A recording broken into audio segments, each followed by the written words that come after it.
Edge at 11 starts now. Tonight on The Edge, a big bust in Bloomfield Township. Actually, several busts. A group of women is caught stealing thousands of dollars worth of supplements by stuffing the vitamins into their bosoms. Fox 2's Jessica Dupnack joins us live with more on why ICE is involved in this heist. Jessica, explain here. Yes, this needs some explanation for sure. These ladies actually have like modified clothing, secret pockets in their skirts and tops where they stuff all kinds of things, including, vitamins, supplements, perfume, all kinds of stuff. We'll get into everything that they take here in a second. But this latest group, they're actually from Romania, one of several groups that come over here during the summer months to target some of these stores. This latest group, they were recently caught, 3 of the 4 of these ladies, and they were caught with $23,000 worth of products.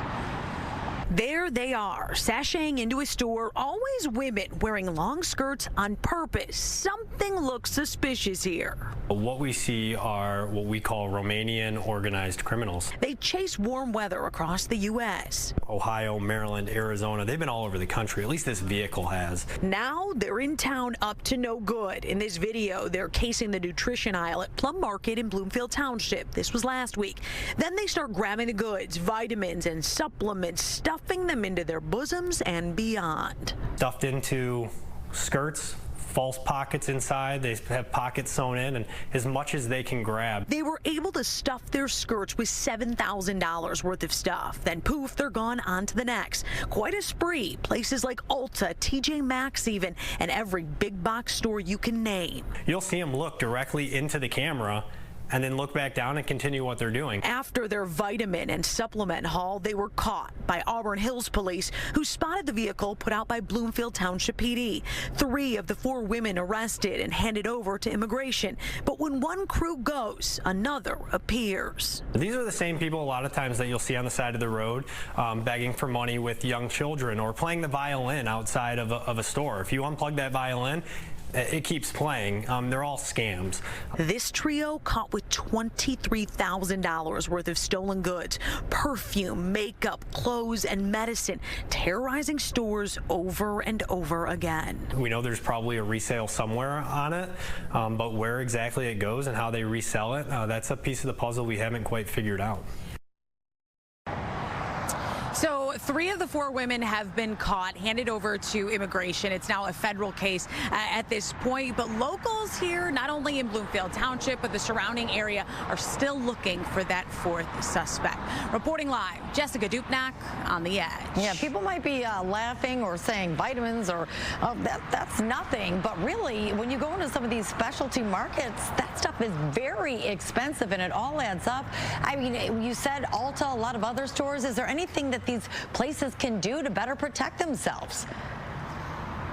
Well, these ladies have a very specific look, so that's number one. When you see them walking into this store, they look like maybe folks you hadn't seen before because of those big skirts and that kind of thing. So stores in the area have been asked to be on alert, but they have hit some of the smaller mom and pop shops. We didn't really get into that too much, but that's where it really starts to affect the bottom line. The big box stores can recover a little bit better. Yeah, well, it's good for everybody to be aware of their surroundings. And as we always say, if you see something, make sure you say something. Thanks, Jessica. All right, for most of us today, the pop-up storms came and went on Monday, but in Green Oak Township, the severe weather left a wake of damage, especially along Silver Lake on Monday. Strong winds knocking down huge trees, damaging homes, cars, boats. We're told the storm lasted about 3 minutes. The good news here, nobody was hurt.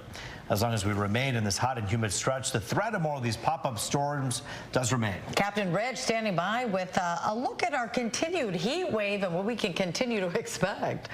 We are going to see more heat, humidity, and storm chances over the next few days. You can clearly see where the active weather is right now, from Kansas all the way up into the western Great Lakes. Unfortunately, we could use some rain, but there's really not a lot of widespread rain in our forecast. You can see a couple of storms did flare up east of Lake St. Clair late this afternoon and this evening. Take a look at this heat advisory and excessive heat warning in effect until Friday evening. So there's no big change in our forecast, not for the next few days. This is St. Paul, Minnesota. They're getting some rain and some storms up there at 84 degrees. Today we made it to 90.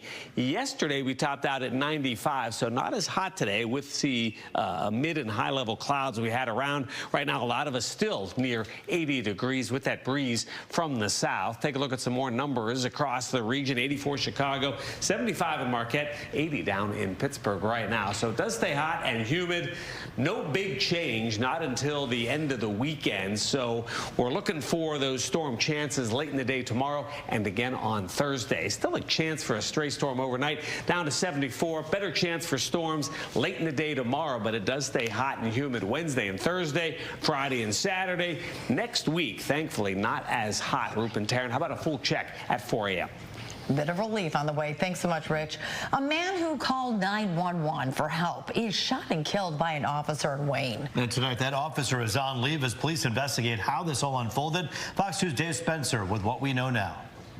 Wayne police were originally brought here at around 2:30 Tuesday afternoon. The subject advised the 911 operator that he was suffering from a mental health crisis and that he was off of his medications. That man also told police he had cut himself several times in a suicide attempt and was currently caring for his 4-year-old child who was in the apartment with him. He is schizophrenic.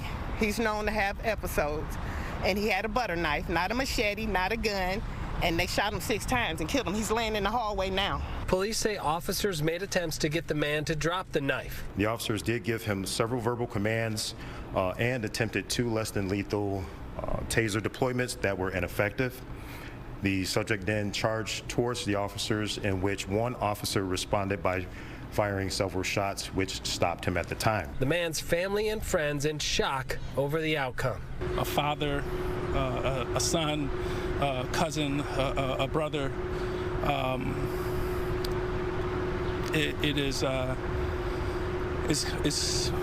It's hard.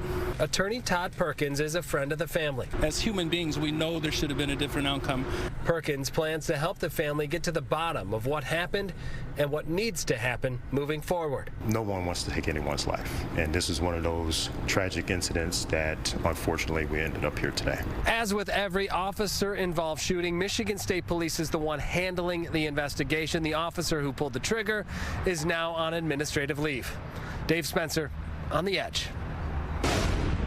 A sergeant was in that area, heard the actual 911 call, and immediately self-deployed and got there within a minute, minute and a half. Tonight, we're learning more about the rapid response by law enforcement to Saturday's mass shooting at a Rochester Hills splash pad. A software company called Higher Ground created technology that allows officers in the field to pinpoint the precise location of 911 calls as the dispatcher takes the call. The officer can then drive to the location before the caller hangs up. The shooter unloaded 36 shots at Brooklyn splash pad, wounding 9 people.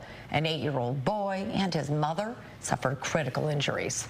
Another shooting that happened over the weekend took the life of one woman and hurt 4 others at a block party. And tonight, her family and friends are honoring her life and mourning what was lost. Fox 2's Dave Kinchin has their story.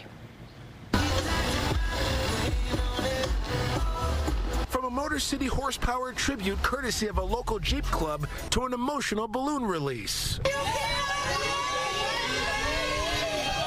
Family and friends of Kiani Trimble gathered outside her East Point home to remember a life with so much promise, cut short over a weekend plagued by gun violence. I miss my sister. I feel sad. I just want her back. Like, why would they do this? It's horrible. It's horrible, you know?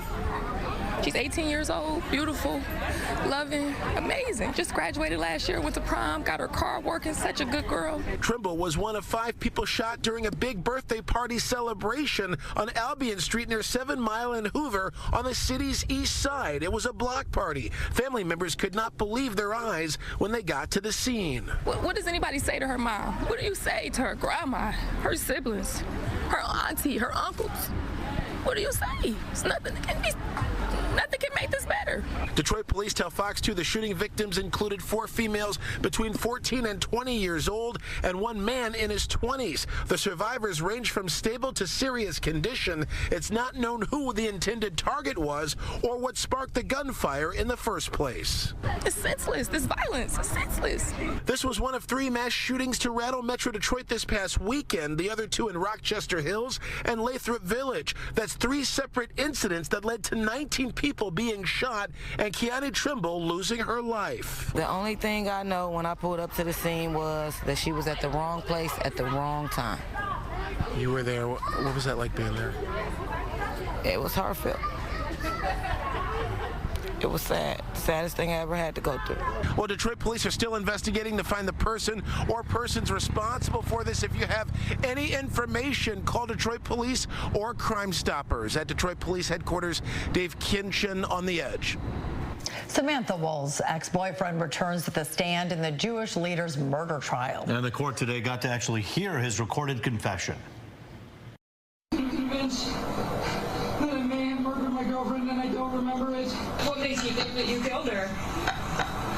Because I have the motive and I have the opportunity. What to say? And I may be trying to outsmart people. People would consider that I may have had a motive because we had broken up. Despite the confession you just heard, Jeffrey Herbstman says he didn't kill Wool. He claims it was a psychotic break while using antidepressants and marijuana that led him to convince himself that he committed the murder. Investigators could not find evidence linking him to the crime. Instead, Michael Jackson Bolanos is on trial, accused of killing Wool during a home invasion. Run red lights like it don't mean anything anymore. But they're forgetting about the other person that they're possibly going to kill. And that's exactly what happened Saturday night on 7 Mile near Greenview on Detroit's west side.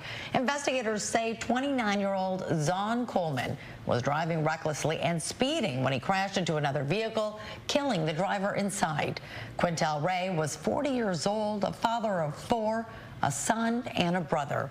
Prosecutor Kim Worthy called this case a complete disregard for human life. Coleman was arraigned while crying from his hospital bed.